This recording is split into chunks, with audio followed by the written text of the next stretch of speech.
Llega el momento de hablar de política y sus consecuencias en la economía con el experto en estos temas, el maestro Xiu Tenorio, en torno a la política. Estimado Shu, te escuchamos con mucha atención.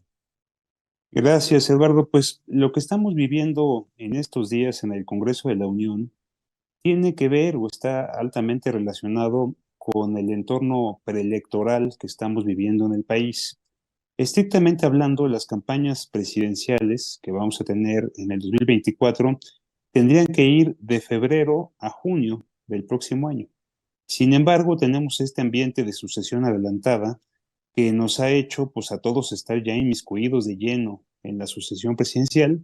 El propio presidente de Morena, Mario Delgado, ha mencionado que tendrán dos encuestas en los meses de septiembre y noviembre para elegir a quien será su abanderado a la presidencia de la República, y esto hace que prácticamente el segundo semestre de este año pues se vuelva prácticamente inútil en términos políticos y nos centremos solamente en la parte electoral. Es por esto que a pesar de que en este año todavía tenemos otro periodo ordinario de sesiones, que va del 1 de septiembre al 15 de diciembre, pues ese periodo ya nadie lo está dando por útil, porque vamos a estar todos inmersos en la, como decía, en la carrera presidencial.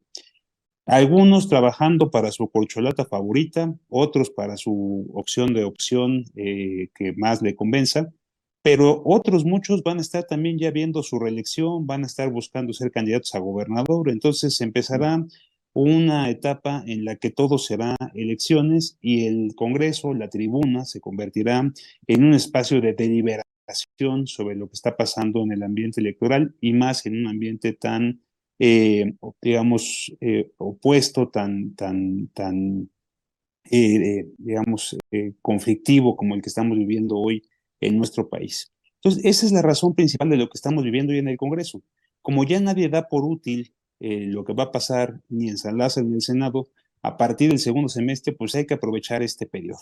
Y esa es la razón por la que la Cámara de Diputados hace unos días metió el acelerador a fondo. Hay que decirlo que con muy poco respeto al reglamento interior de la Cámara de Diputados, dispensando trámites, obviando muchas cosas y aprobando leyes absolutamente, o en este caso decretos absolutamente relevantes para la vida del país.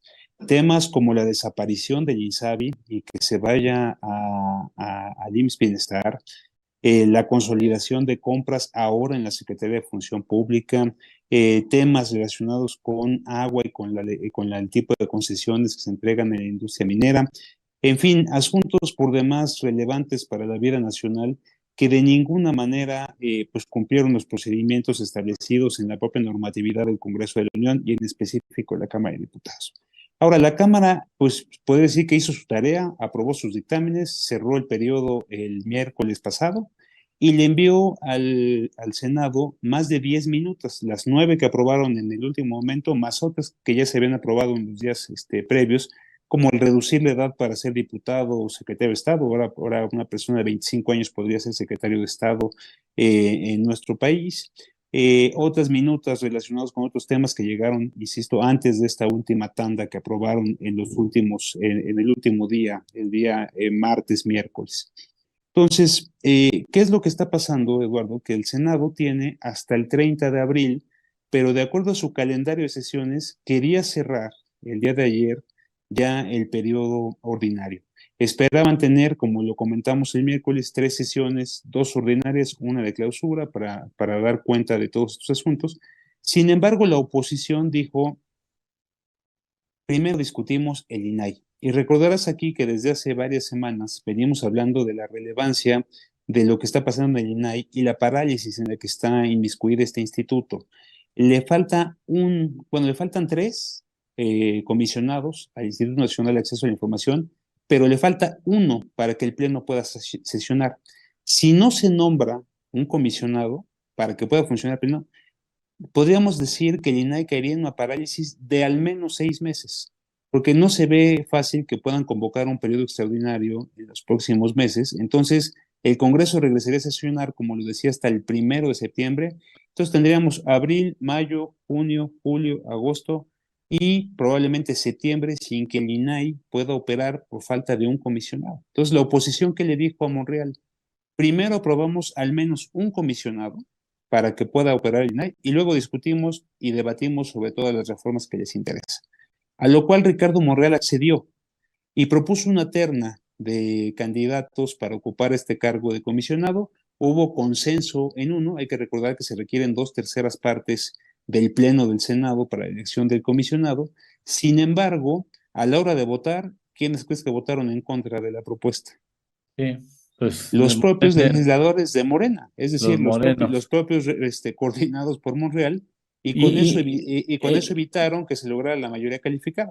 le siguen la voz, cumplen las instrucciones del señor secretario de Gobernación y sacan adelante así las cosas. Y mira, y hay que decirlo, la mayoría de los senadores que estuvieron ayer defendiendo el punto de vista de que no se apruebe el comisionado son senadores muy cercanos a la jefa de gobierno. Es el caso de César Cravioto, senador por la Ciudad de México, que era el suplente de Martí Batres, o la propia senadora Citlali Hernández, que es senadora por la Ciudad de México y secretaria general de Morena. Fueron de los más activos ayer, inclusive de los que participaron en esta discusión cuando se tomó la tribuna. De manera que lo que Ricardo Monreal ayer acepta con mucha humildad es que su liderazgo está minado, que ya los senadores están más coordinados con los Por precandidatos o las precandidatos corcholatas, sí. que con él, y esto hace que la voz de Ricardo Monreal pues ya vaya perdiendo credibilidad y pues evidentemente se esté desgastando su figura ante los grupos parlamentarios de oposición. De manera que senadores de oposición tomaron la tribuna. No, lo que dicen es que no van a permitir que se sesione hasta el 30 de abril, que están dispuestos a quedarse ahí hasta el domingo 30 de abril, y si ese día si hasta ese día no se retoman las actividades del Senado, del Pleno del Senado, pues tendría que ya darse por clausurado el periodo ordinario, con lo cual no solo el INAI quedaría en parálisis, como lo comentábamos, sino tampoco se aprobarían todas estas minutas. Hay que recordarle al auditorio que cuando la Cámara aprueba un decreto y se envía a la otra Cámara, la revisora, los decretos se convierten en minutas y es lo que está hoy a discusión en el Senado. Son varias de minutos, son más de 10, muy relevantes, y están a la espera de ver si se puede lograr el acuerdo. Sí, aquí lo relevante, y esto se junta con el gran tema de la semana, que fue la ausencia del presidente y su estado de salud. Lo que parece es que tanto en diputados como en el Senado, pues claramente no hay una línea, y pues está notando la ausencia del presidente, y ahí pues cada quien en Morena está tratando de hacer lo que Dios le da a entender, y no es necesariamente lo que mejor signifique para nuestro país. Qué barbaridad. Bueno, qué bueno que tenemos la posibilidad de escuchar tu lectura, esto que está sucediendo, y la verdad es que qué pena, me da mucha pena lo que está sucediendo en el país y cómo se están conduciendo. Ahorita vamos a tratar un tema de lo que está sucediendo ahora en la Prodecon también. O sea, acaban en la desesperación porque no les están saliendo las cosas, acaban haciendo una mengambrea, se les está haciendo bolas el engrudo, están haciendo procedimientos inadecuados, incorrectos, violatorios a la propia Constitución, con tal de hacer lo que se les pegue la gana bajo la política de Matanga, dijo la Chan. Aquí el quien gobierna soy yo y se hacen las cosas como yo, quien se acabó, y no me vengan con eso de que la ley es la ley. Y entonces, este asunto me imagino que va a acabar en muchos de estos asuntos en la Suprema Corte.